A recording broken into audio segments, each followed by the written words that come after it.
Hai, Assalamualaikum. Saya Ash dari DP2. Kami bantu anda menjual, membeli hartanah impian anda. Hari ini Ash berada di Jalan Tun Abdul Razak, Air Keroh, Mukim Durian Tunggal, daerah Alun Gajah, Negeri Melaka. Di mana di sini Ash ada satu tanah yang telah pun siap convert petrol station untuk dijual. Stay tune. Okey, jadi ni tanah ni dah ada geran individu.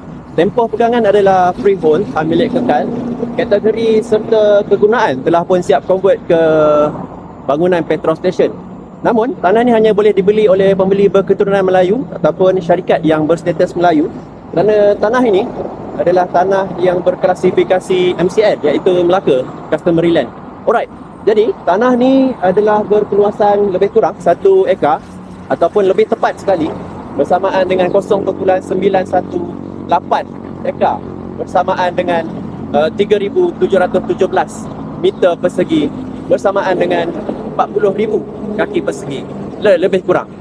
Dan bukaan tanah ni cantik, dia punya kelebaran bukaan yang hadap dengan jalan utama ni, kerana bukaan tanah ni adalah lebih daripada minimum yang diperlukan untuk anda membuka satu-satu petrol station.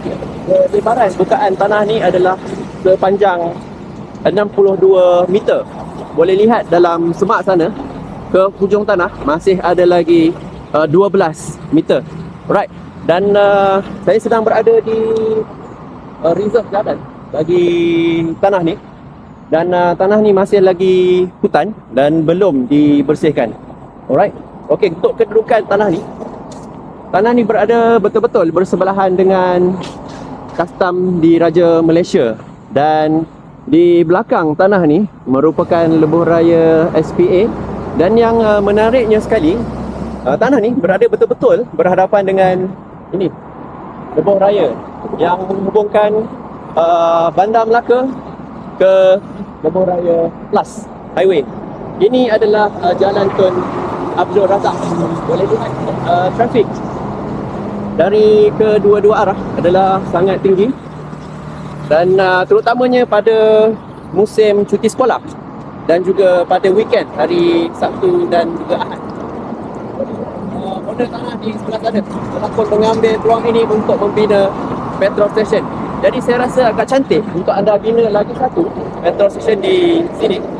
Mungkin dengan tambahan showroom, mungkin dengan tambahan drive-thru F&B franchise dan juga EV charging station dan sebagainya. Apapun, owner ingin menjual tanah ni dengan harga ringgit Malaysia 3.2 juta sahaja. Jadi jangan terlepas peluang ini, hubungi Ash sekarang.